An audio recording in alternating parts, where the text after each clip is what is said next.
Hello, everyone, and thank you so much for joining our WatchGuard webinar, 2020 Vision for Security Trends in 2020, also known as a simplified approach to staying secure in 2020. My name is Christine Ramsdell, Marketing Specialist here at WatchGuard. I'm also joined by two presenters here. I have Corey Nachreiner, CTO, and I also have Trevor Collins, Security Threat Analyst. Now, before we begin, I want to go over a few housekeeping items. The first is that the audio stream through your computer only, so there is no dial-in. Second, all the widgets on your menu are resizable and movable. Third, there is a Q&A box located in your widget menu, and all questions will be answered at the end. There is an on-demand recording of this, which is available as your same live link. And last but not least, we do offer CPE credit for all our webinars. In this case, this webinar is for an hour, which is equal to 1 credit. Please check in with your certification body for more details. So without further ado, I'm going to pass it off to Corey. Corey, take it away. Thank you so much, Christine, and good morning, good afternoon, and possibly even good evening, depending on where you're joining us in the world. Today we're going to be talking about our security predictions, or as you can see, a simple outlook for security in 2020. But before we start, I'll have me and Trevor introduce ourselves. To start, my name is Corey Nachreiner. I'm the Chief Technology Officer, or CTO, here at WatchGuard. I have many duties, but among them, and one relevant to this presentation, is my passion is running the WatchGuard Threat Lab team, which Trevor is a key member of. And this team actually is good at keeping our finger on the pulse of the threat landscape and the internet underground to figure out what the bad guys are doing so we can inform the world and help you protect yourself. I'm joined today by one of my analysts, Trevor Collins. So Trevor, why don't you introduce yourself? Sure. I'm Trevor, as Corey was saying, and part of the security team. We take a look through our quarterly reports and for our users that we gather data from throughout the year, and then also whoever is interested in the report can view those. I also do security posts on Sicklicity at sicklicity.com, where we research vulnerabilities and keep up to date on the current events. Cool. Thanks, Trevor. And as I mentioned today, the simplified outlook to security in 2020 is really based on our 2020 security predictions, which I think we released publicly about 2 or 3 weeks ago. And the first thing you might wonder is why does everybody, us included, do these cybersecurity predictions every year? And the reason is I think it's a great way to figure out how you can change your strategies for defending yourself against evolving threats in 2020. I'm not sure whether or not you followed our predictions throughout the year. Last year we had a kind of apocalyptic theme where we actually went pretty dystopian as far as some pretty scary sounding predictions. This year we're going for some pretty simple basic blocking and tackling predictions. But why they matter is while we sometimes get a little crazy and specific with our predictions, the actual trends around the predictions are all true. You know, predictions are just forecasting the future, and sometimes your guess is as good as mine, but the trends we use to actually come up with predictions are things we're actually actively monitoring and quantifiable. So whether or not the specific prediction we talk about always comes true, what is important is to pay attention to the trend, because there will be defense strategies and things you can do for the security of your organization based on some of those trends. So we think it's a fun way to kind of help organizations and prospects and customers out there figure out how to protect their network. Plus, if you're interested, there's a lot of videos around this. We'll share a couple links and assets at the end. And if you're not following our podcast yet, do know you can always get the latest on our predictions on the 443 podcast. One other note, I don't want to give away kind of the surprise, but as I mentioned, we did some dystopian predictions for 2019. One of the podcasts and soon-to-be released videos, another threat, the lead of my team, Mark, did and with me, was basically a recap of our 2019 predictions, where we go over last year's predictions and we discuss which ones we got right and wrong and some of the relevance. But without giving away the fun theme, we did it in a kind of fun way that made Mark a little uncomfortable. So I encourage you to look out for that in the middle or end of December. But with that said, why don't we jump right into the predictions? We have 7 this year. Trevor and I will jump between them and talk about them. And then, of course, share defensive takeaways for how you can protect yourself from some of the things we see coming. So the first prediction, if you're anything like me, you're probably really sick of the word ransomware. You know, for the past, I don't know, I guess it's been 6 years where crypto ransomware has really been affecting organizations everywhere. Everyone and their mother, every security expert, every vendor, and lots of customers have to talk about ransomware. And unfortunately, we still do, because ransomware seems to still be one of the primary payloads threat actors out there are using to get money from victims. In any case, our prediction for 2020 is ransomware is going to start specifically targeting the cloud. Now, to kind of build up to why we think this will happen, first, you might remember in around 2013 when CryptoLocker followed by threats like CryptoWall came out, ransomware was pretty ubiquitous. Like a shotgun blast to the internet, bad guys were sending it to everyone, whether it be businesses, you and I, or even our grandparents in Idaho. They didn't really care who the victim was. They knew that if they could encrypt some documents or especially pictures, and they asked for meager amounts of money, say maybe $300 equivalents in Bitcoin, they might even get even unsophisticated victims to pay for that just to get their pictures back.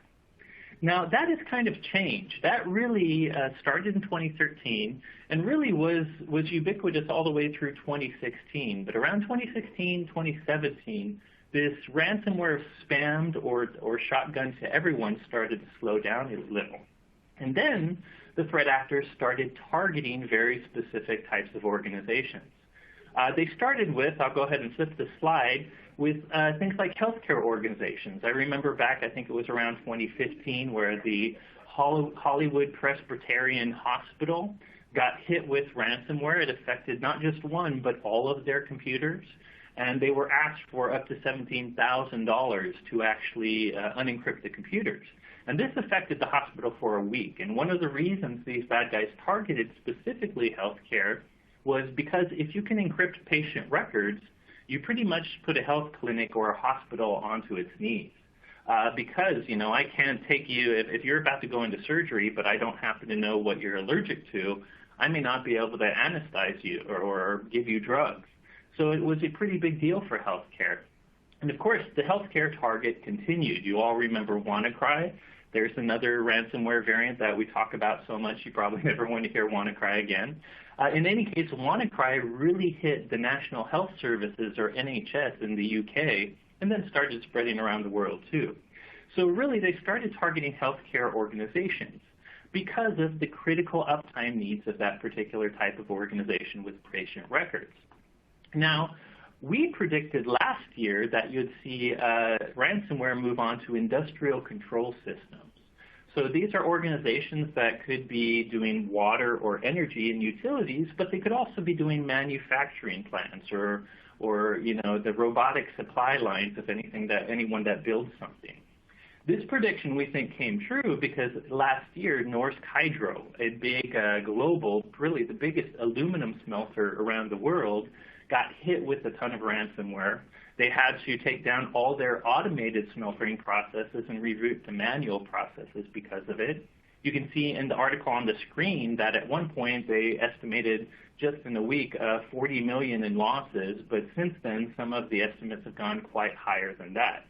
So again, ICS similar to healthcare because of these critical uptime needs. And the last one we've really seen them, the last vertical or type of organization we see them targeting is really kind of state and local government or even government in itself. Cities and states tend to have a lot of government sites where maybe you need to submit for city permits or do other type of critical things where if the site goes down, things happen. And we saw a lot of incidents where states were heavily hit by ransomware. Started really, I believe, with Atlanta.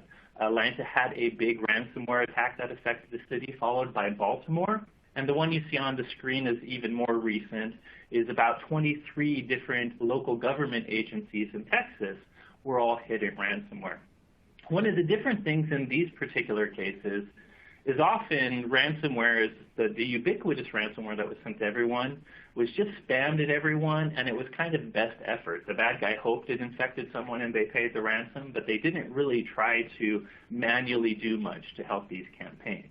In these particular targeted incidents, usually the threat actor or the bad guy has broken into the network, and he doesn't turn on the ransomware right away. Rather, the bad guy does lateral movement. He goes and makes sure many computers have it, and he kind of flips the switch on all of them on once so that when the ransomware hits, it hits all of the organization at one time.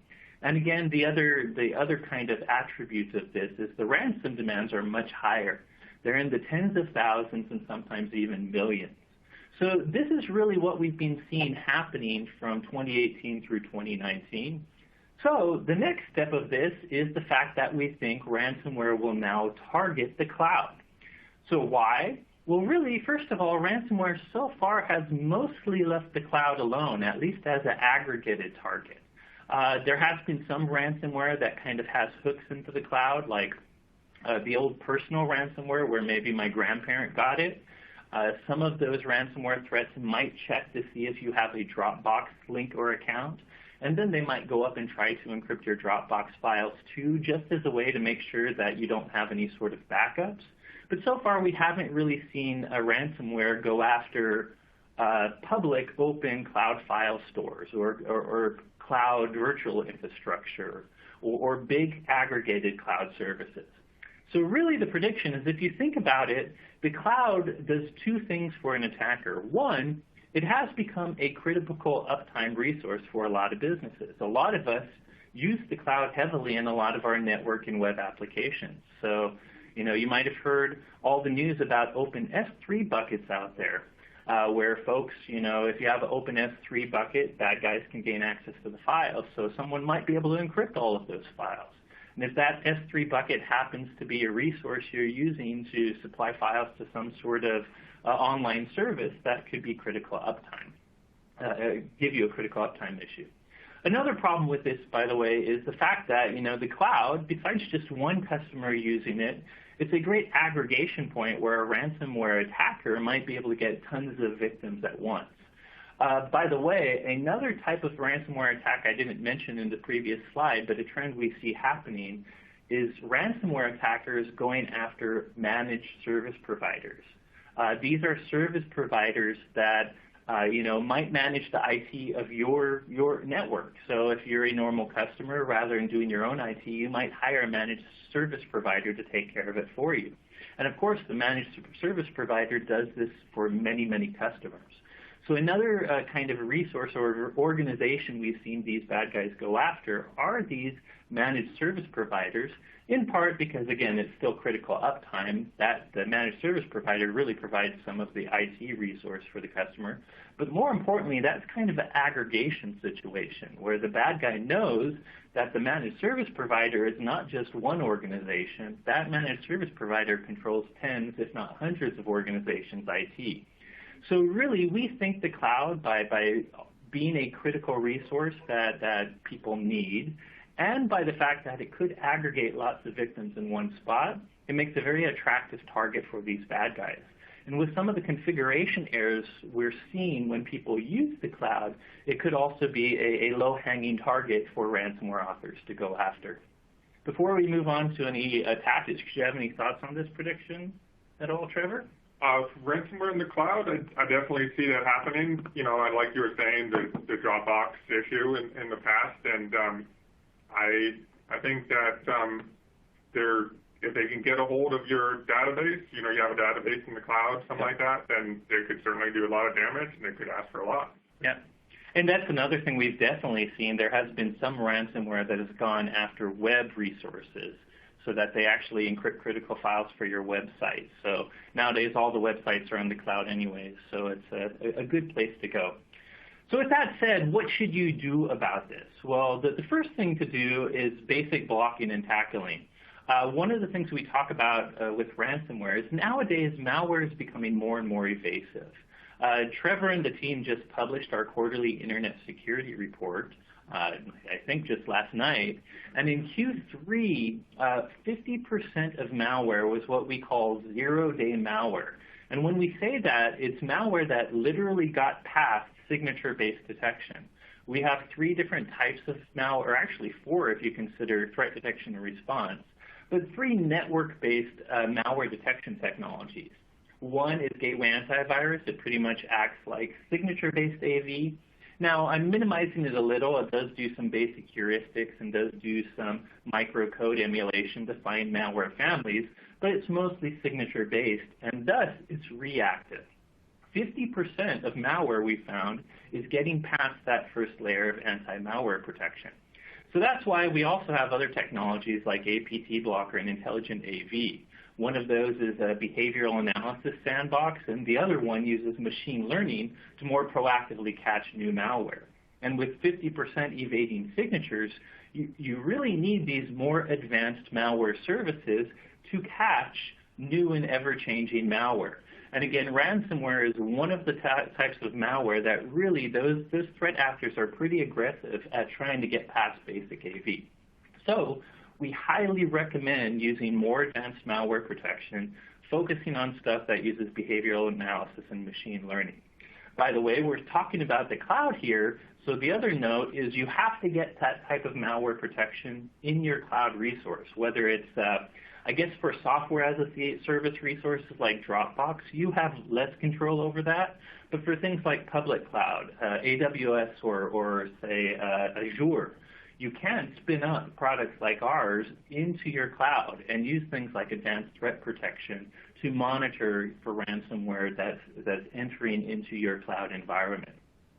The final takeaway, and it's hard to go into detail with this because there are so many clouds, but you really need to make sure to secure whatever cloud architecture you use, whether it be public cloud, whether it be some private cloud using virtualization technologies or whatnot.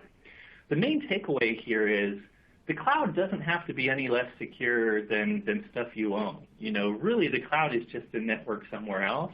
So there's all kinds of security controls and configuration settings that you can use to harden it. A S3 bucket, an Amazon file resource we talked about, can be hardened. There's plenty of settings, and I think Amazon recently made the defaults a little more secure. But there's plenty of settings where you can control permissions to make it much harder, if not impossible, for unauthorized users to get into your S3 bucket. The key thing there is if you're kind of new to using the cloud, whether it's virtualization technologies or these public cloud resources, you really need to dig into that, look up hardening guides, and make sure you're configuring your cloud resources in a way that really limits or follows the least privilege access principles out there. So that's the first prediction. With that, I'll hand it off to Trevor for the next one. Thanks, Corey. So just as with ransomware, setting up and protecting your cloud, you need, in the cases with like AWS, if you're not familiar with it, you need somebody experienced with that. So that's where the cybersecurity skills gap definitely becomes an issue, where, as I'm sure a lot of you know, there's a lot of the positions, especially in the cybersecurity, it's pretty difficult to fill. So what you end up having is a limited experience and a limited number of people with a lot of positions. So almost 3 million positions worldwide on the chart here. And a lot of it has to do with the fact that you have to have 2 to 4 years of college just to get into IT, and another 2 to 4 years to get the experience you need to get into the security field. Along those lines, somebody might decide, oh, you know what, a software engineer position is more, appropriate for what I'm doing, or other fields that may be a little bit easier in that case. So definitely creates a position where we have a lot of positions open and not enough people to fill those in. So next slide, please. So that ends up happening is almost 3/4 of the companies are claiming that they have shortages that are affecting their security. And out of those companies, almost half think that this is a significant problem. So 32% of companies see that it's a significant problem. And another interesting stat, by the way, that stat comes from ESG's research report, The Life and Times of a Cybersecurity Professional in 2018. Another thing is they were generically just asked, what is your biggest cybersecurity question? So in this case, they're not asking if the cybersecurity skills gap is affecting you as a business, but just what is your biggest cybersecurity challenge? And as you can see here, these three are just a partial list. They had about 12 or 15 answers to that question. But the number one thing that all businesses said was their cybersecurity is understaffed. So it was by far the most common answer to the biggest challenge. And I think anecdotally, we see it all the time. I'm lucky to have folks like Trevor and Mark who have the right experience. But as I talk to our customers and partners out there, they're suffering from it. We have a lot of partners that are managed service providers that also want to be managed security service providers and want to add a lot of security expertise. And by far, the number one thing they talk to us about is just the fact that they're not finding enough folks to fill the role. Absolutely. And I've heard that as well many times. So what ends up happening is you have that security gap. And so in the future, we believe that this is going to increase to 15% of the skills gap for next year. And because of the timetable, because of the 6-8 years that it takes to train somebody, we're not seeing enough colleges and education for the students who are coming up through these fields, that we're definitely going to see even further gaps and increased issues with cybersecurity positions being filled.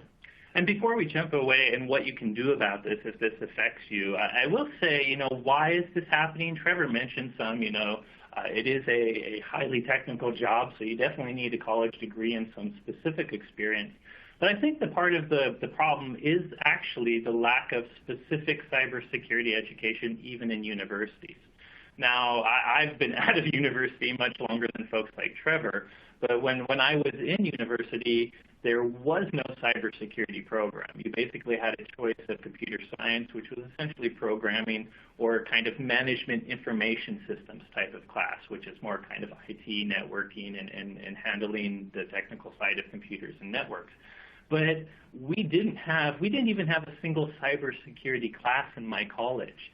I remember creating programs for projects, and I would have a buffer overflow. Literally, I didn't use the right function. I would have a crash and a core dump, and me as a student would just figure out what I did wrong to make sure my program works if someone entered something wrong, too much. And I didn't figure out that it was a security issue until I was doing stuff on my own and read how to smash the stack for fun and profit. So at the time, they really didn't teach much of the cybersecurity issues.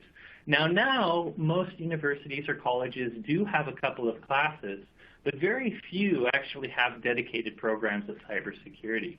So I think one of the reasons this gap exists is just because we don't have that many formal or at least university-level cybersecurity programs really delivering these qualified candidates. You tend to have to go to special tech schools or even very special, certification programs to find people that teach these skills. And I think the other issue is just kind of making cybersecurity fun. Nowadays, cybersecurity is in the headlines. 7 years ago it wasn't, but now everyone knows about it because the alleged Russian hacking, because of different events that are going on around the world. But at the same time, because of things like the Target breach or Equifax, we're seeing people get fired because of cybersecurity.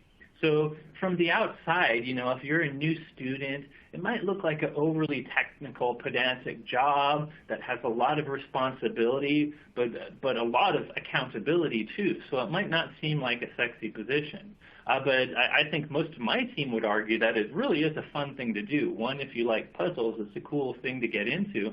And two, there's lots of roles in cybersecurity where you can do a lot of fun stuff.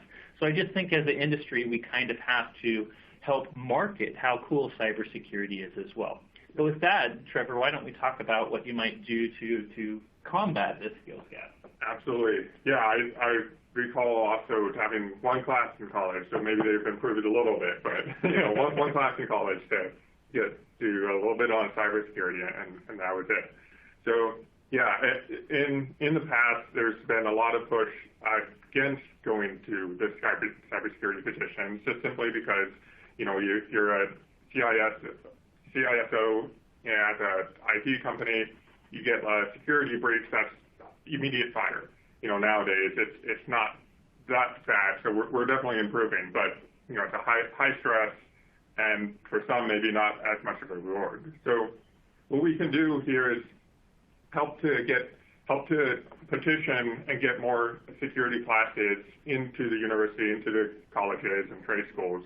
If we get those classes in there, people then get that experience initially, and they know, instead of just kind of maybe moving into it, finding something online, or taking like some online boot camp that really I'm not a huge fan of. They might teach you a few things, but they don't give you much hands-on. Right. So, yeah. Right. They teach you a few things. It's very, very quick, and if you're not there, if you miss like an hour or two, you're completely lost.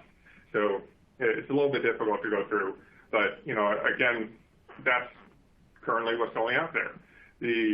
There's a lot of, like I was saying, the college that I went to, they have one class there. If we can have them, maybe more of a specialty program that's towards the security field, then we can certainly get more people interested in it. One thing that we do is to try and make the cybersecurity roles a little bit more interesting. So we have a capture the flag challenges where you have you're either answering questions, you're trying to do puzzles, you're trying to figure stuff out related to cybersecurity. So we do these capture the flag challenges at conferences such as Black Hat and DEF CON, where we get people there, participants interested in the challenges, and then they start doing, starts off with easy challenges, and they start getting interested in it.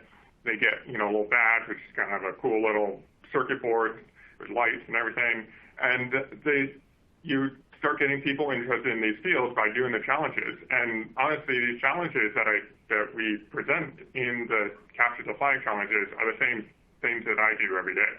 So I definitely feel like that keeps people really interested in it, and it's the experience that they need to start. Gamification, I guess I wouldn't be considered the young crowd anymore, but even I would like gamification. But among the millennials, I think it's a great way of making security a lot more fun while you're learning.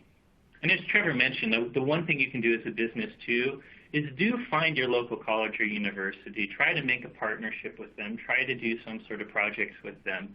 And that way, maybe, these students, as they're graduating, they will know you first, and you can get them into your intern programs. So I'm going to move along a little quicker now, so we make sure to cover the next 5 and the next 30 minutes. But prediction number 3, GDPR comes to the United States. I'm going to assume most of you know what GDPR is. I always forget the acronym. The General Data Privacy Regulation, probably? Protection Regulation.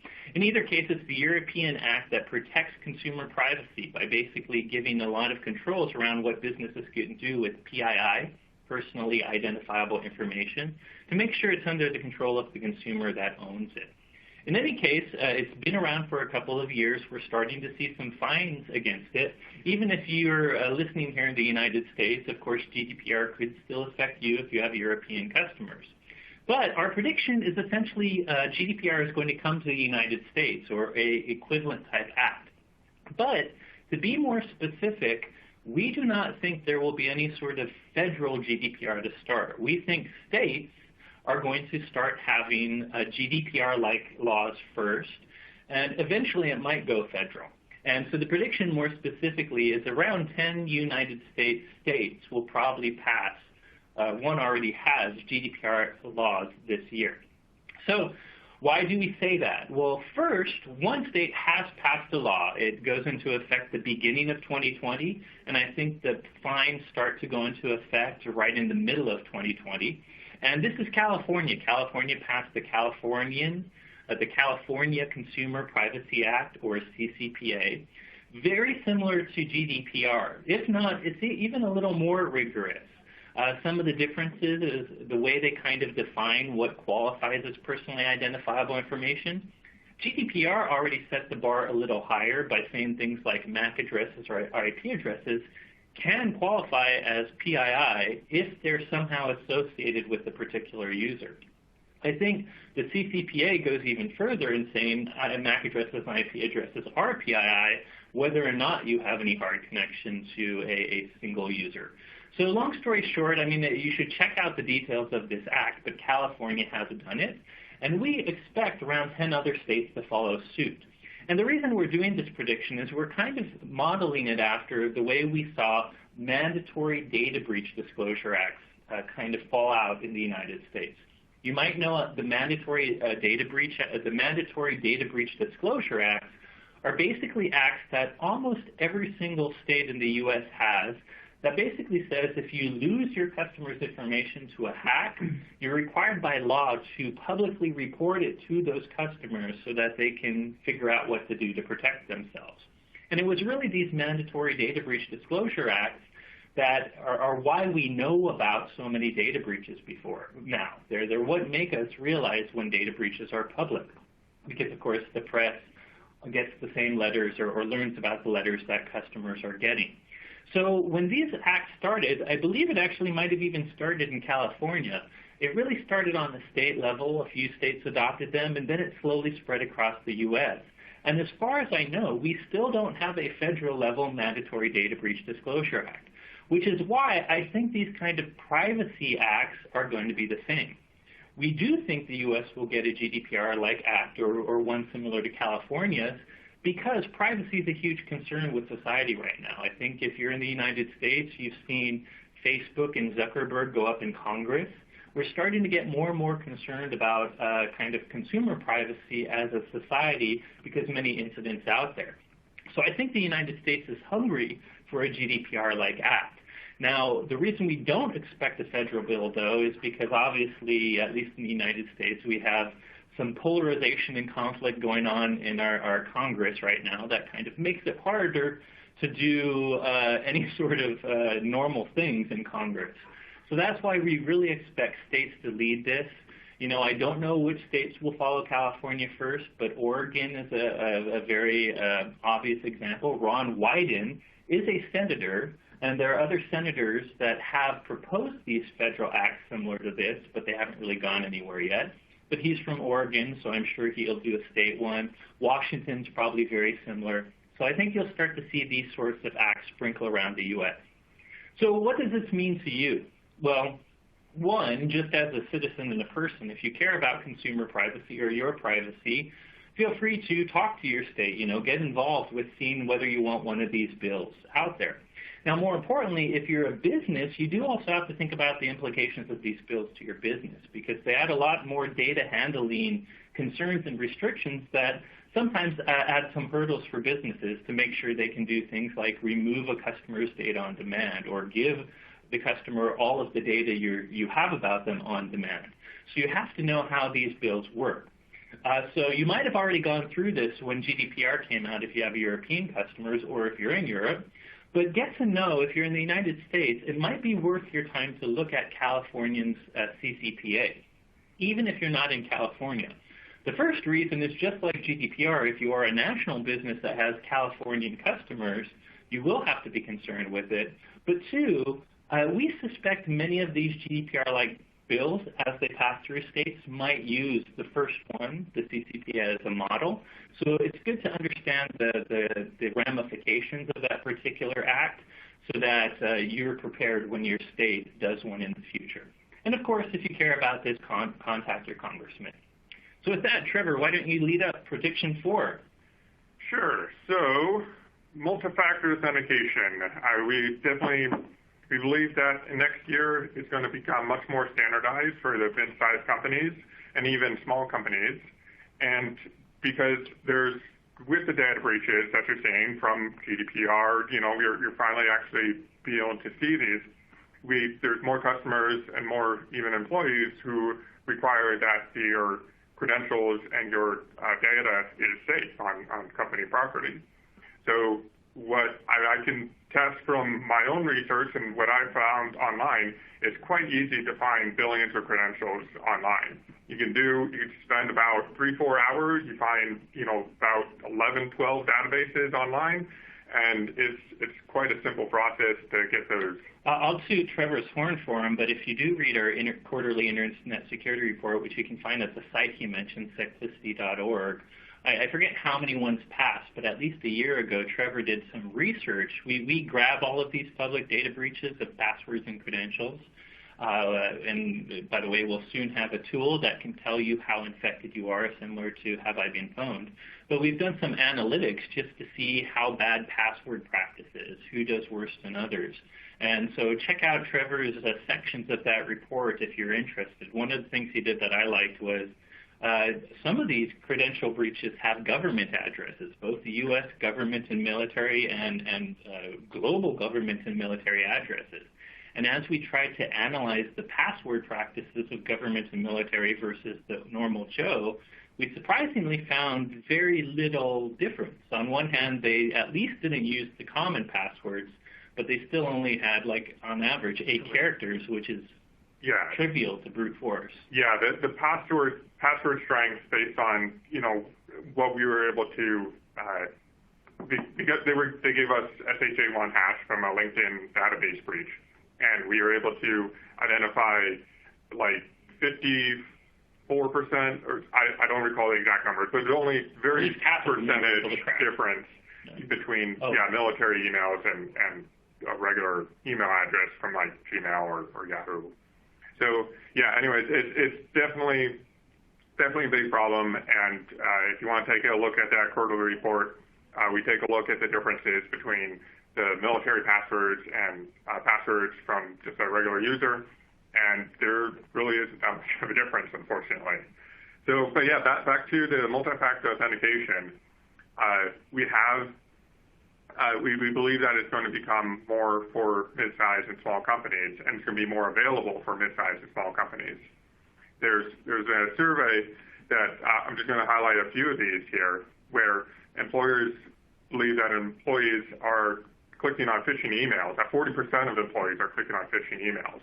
So if you click on a phishing email, maybe it's credentials to your email account or to your Amazon bucket. You're going to end up giving those people who are sending out the phishing email your credentials to the bucket, and then from there they can move laterally to get access to other credentials. Additionally, employers believe that employees have reused 31% of employees reuse their password for their personal applications, their business applications. So when you're reusing your password like that, if your personal, LinkedIn account or something gets hacked, and then you reuse your password for your business account, then that gives them access to their computer or whatever, business passwords that they're using to log in.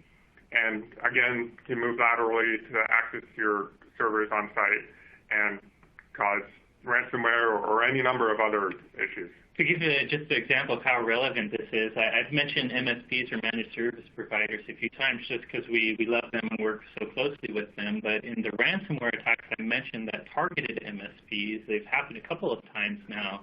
It's a credential that usually gets them in. There was one MSP ransomware attack which actually started with a very specific vulnerability in tools they use, a ConnectWise plugin and Kaseya. But since then, most of the attacks are being attributed to the threat actor somehow getting one of the MSP's privileged employees' credentials. Could be phishing, could be RDP, brute forcing, no one said for sure. But it is a credential that gives them the keys to the kingdom. And when the credential you're getting is a privileged credential, think about it. The MSP has central management tools that allow them to configure all the networking and security of all their customers. Once you have that credential, it's kind of like game over if you're not using some technology to strongly authenticate, because the bad guy then becomes you. All the security you set up to protect your network is gone because you're letting a quote-unquote trusted user in. Right. So it's a big problem. Yeah, if you only have one way to authenticate a user and that becomes compromised, then you're out. You're done. So the multi-factor authentication in the past has been quite expensive. You're looking at, both in the cost of the equipment and the cost of setting everything up. You're looking at the servers, on-site servers. You're looking at expensive software. You're looking at expensive times and hardware, and you're looking at expensive processes to get somebody involved to set everything up for you. So, and then additionally, you have like a token or something that you have to keep on your keychain and keep track of all of those. So now we're moving to where that was more kind of the past, right? That was why a lot of small businesses couldn't do MFA before. Right. And so that was a big hurdle for the small and medium businesses to get over, just simply because there wasn't the funds and there wasn't the expertise to get those set up. So nowadays it's become much easier. You have, a offsite server that's already set up. You have your cell phone that can be used as a token, and it's pretty easy to get set up in this way, and so it also makes it much cheaper. And there's no specialty programs and software that you have to worry about hardware deployment. You don't have to worry about destroying tokens or if they get lost. As long as someone has a phone, it becomes a pretty easy thing to do. Right.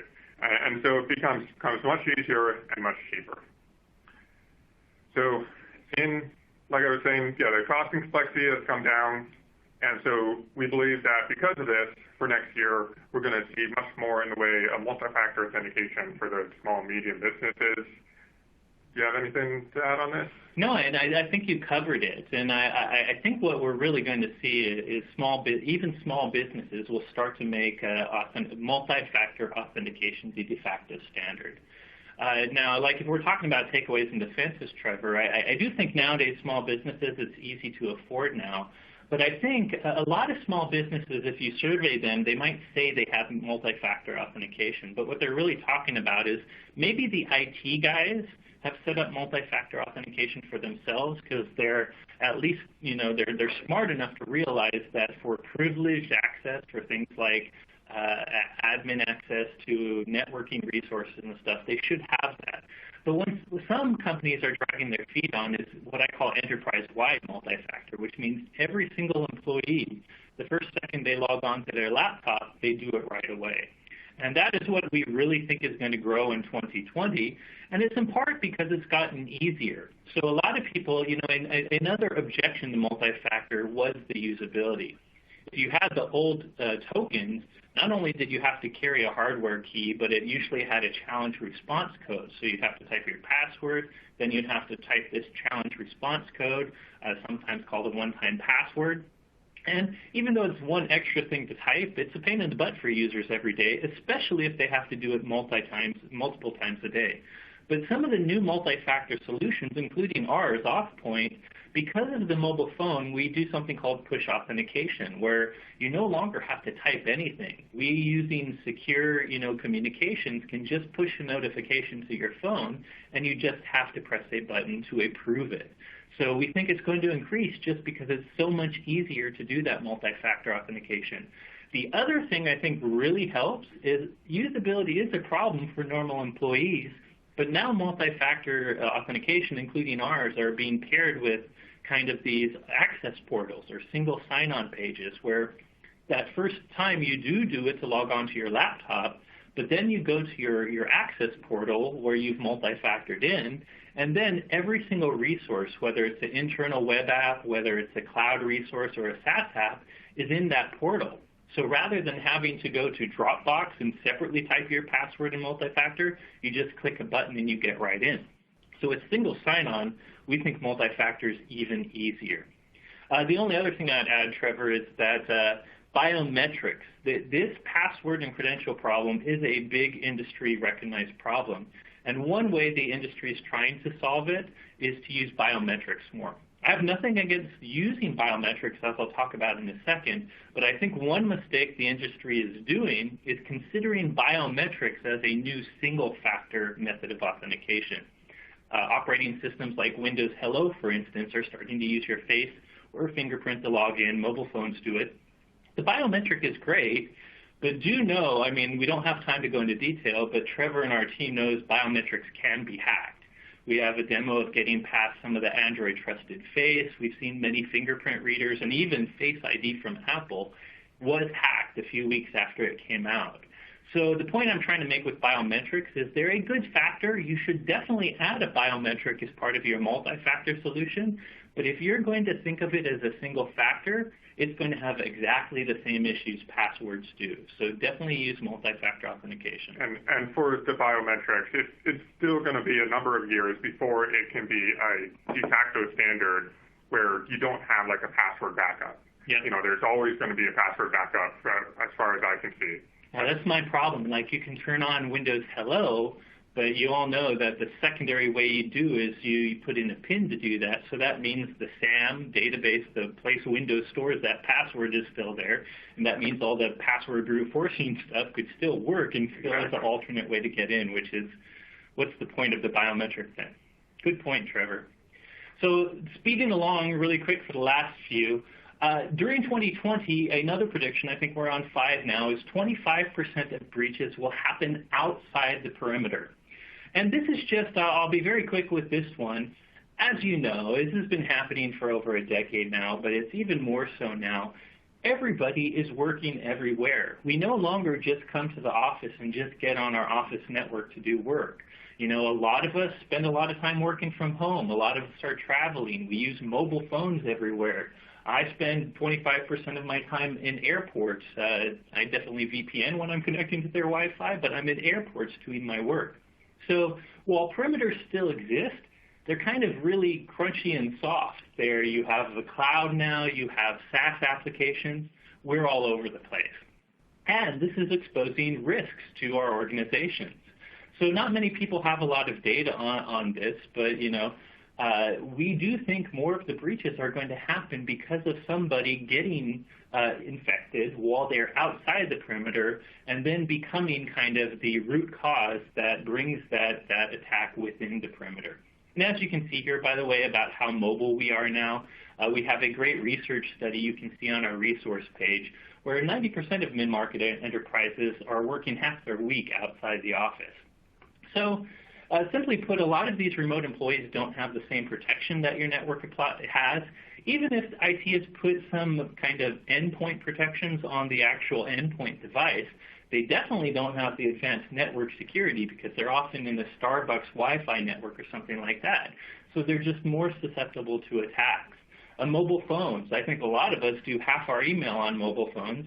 And simple things like phishing is much harder to detect on a mobile device. For instance, some of the tricks we've learned, like hovering over links, just don't exist on mobile phones. So it's a lot harder to recognize bad stuff when you're using a mobile device. And we have some articles actually on this exact topic about trying to get identification from an email on, like, say, Netflix at simplicity.com. If you want to take a look at it, there's one on Netflix, and then there's also another one, a little bit more detail about trying to figure out on your phone, can you identify where the email is actually coming from? And essentially, not to give everything away, but it's quite difficult to do. Yep. So honestly, you definitely need to put more focus on protecting your users when they're off-site. And this really comes to a lot of different mobile and endpoint type protections. It can be as simple as making sure they have a local firewall and AV, which I think most people do. But you also need other you need the same multi-layered security approach you have with unified threat management appliances or next generation security. You need to educate your users about some of the risks they'll encounter when they're off-site. One of the things we really like is we have a product. We just launched something called Passport, which includes both our multi-factor authentication, but also includes something called DNS Watch Go. And DNS Watch, whether Go is the mobile version, and the normal version is also in our network security. This basically, when your users do click on those malicious phishing links, or even if they become part of a botnet or they accidentally click a drive-by download site and it's about to download malware, whatever the case is, as they're clicking on that link somehow or as they're visiting a domain, DNS Watch Go kind of sinkholes, sees that, knows that's a bad place, sinkholes it, and protects them no matter where they are in the world. So really the key point here is consider a full suite of endpoint protection and other security services that protect your users even when they're off-site. I'm going to keep moving just for time's sake. Why don't we talk about our cellular prediction? All right. So as you all know, the 5G cellular wireless is coming out, and you see it all over the news. This is the next generation cellular wireless from the 4G to the 5G. So what's happening in the next few years is that we're going to see the increased demand in the cell phone traffic, and the LTE 4G essentially is not going to be able to meet that demand in both the capacity and the speeds that are required by users.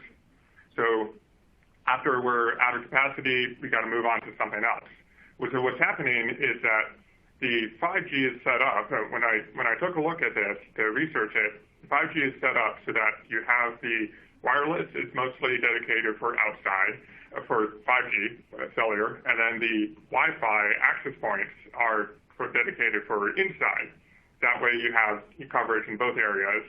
And when that happens, when you're going from the inside to outside, or anytime you're transferring from 5G to Wi-Fi, there's a handover. And that handover is reliant on the AP, which may not be completely known, and the cell phone device. And I'm sure the cellular carrier has a little bit involved, but we already know that there's vulnerabilities in cell phones, and there's. But the one thing you might mention is this handover. So essentially, what you're saying, Trevor, is 5G has part of its standard is actually a standard for the phone based on the carrier's configuration to when it can connect to an available Wi-Fi network.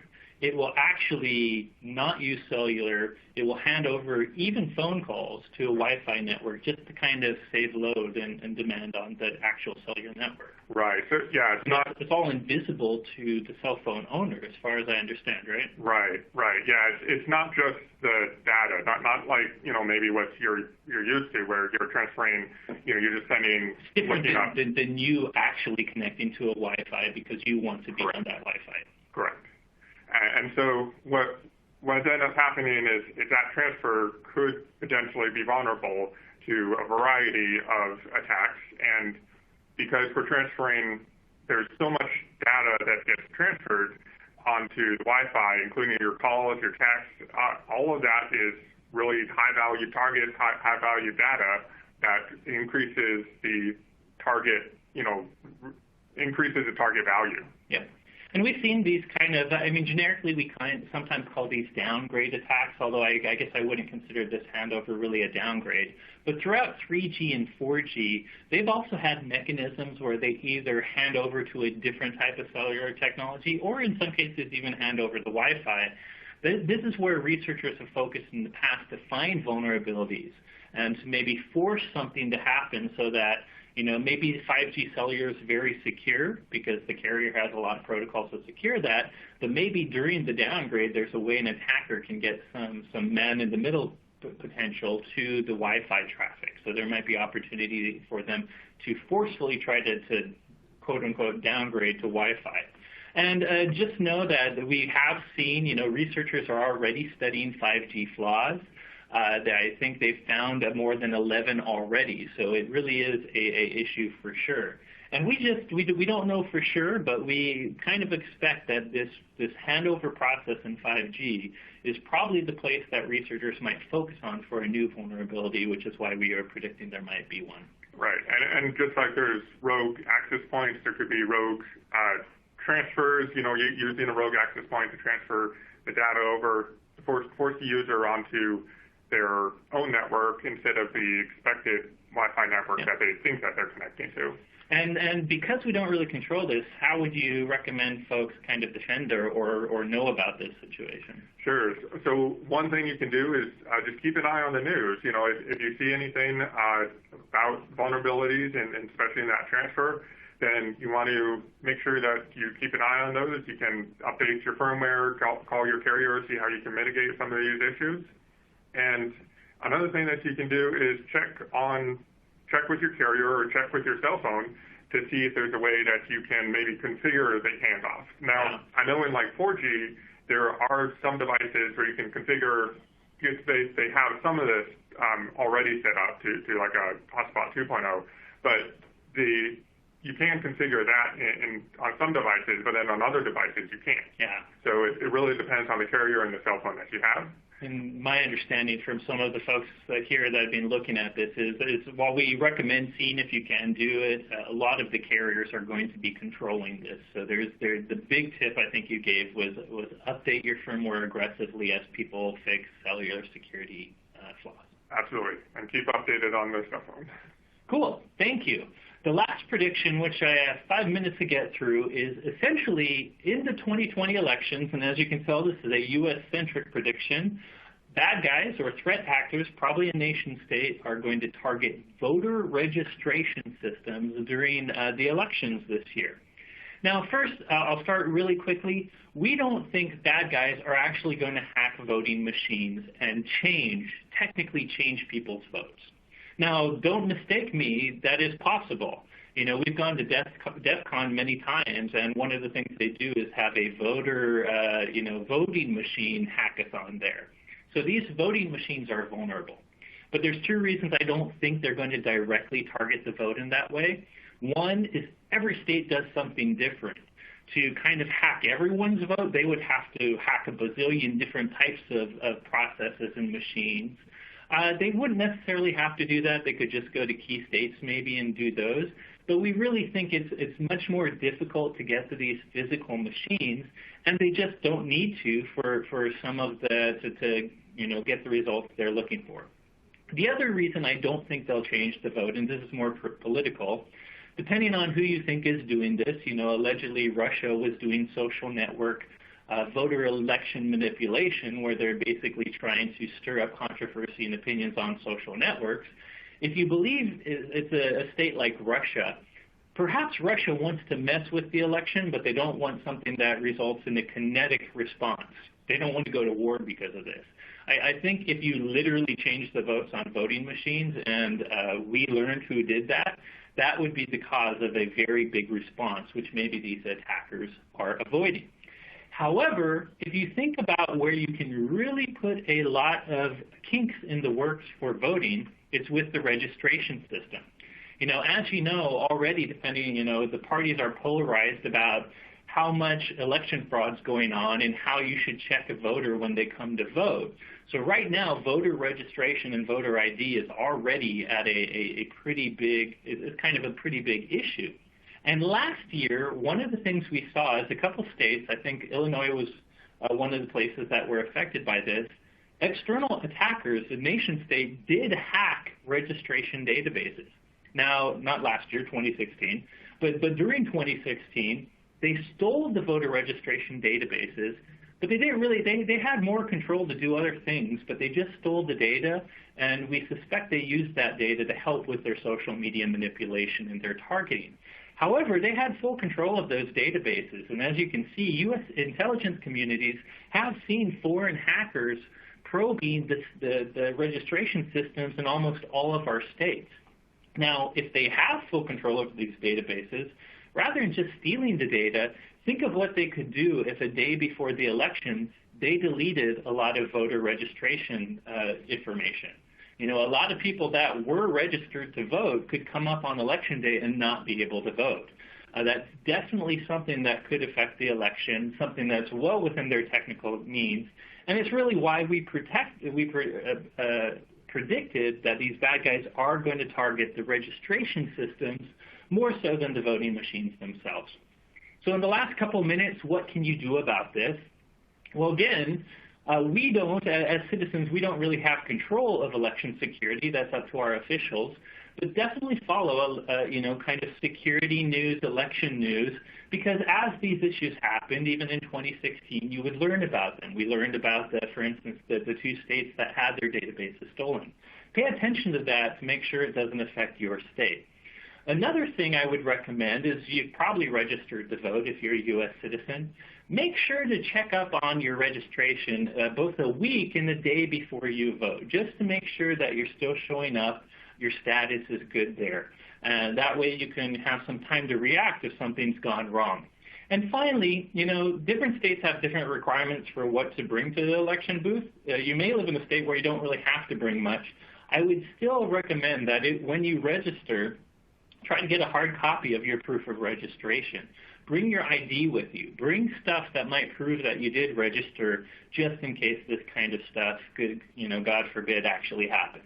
In any case, we do think registration systems will be a target in 2020 because of the big 2020 election. Well, with that, we have about a minute for questions, so I'm going to power on through. Thank you for staying with us so long. I will take a couple questions real quick. I noticed during when Trevor was talking, there was a question where somebody mentioned that we're talking a lot about our partners and our MSPs. And he asked, what is your planned involvement in an organization called TSP ISOA? And to be quite frank, by the way, I'm seeing it's the Technology Solution Provider ISO. And I'm not sure is my short answer. I will say MSPs are one of our most important partners because our customer base, the mid-market and small to medium businesses, get a lot of their security and IT through MSPs. So we try to work with tons of MSP organizations because that's who our customers work with.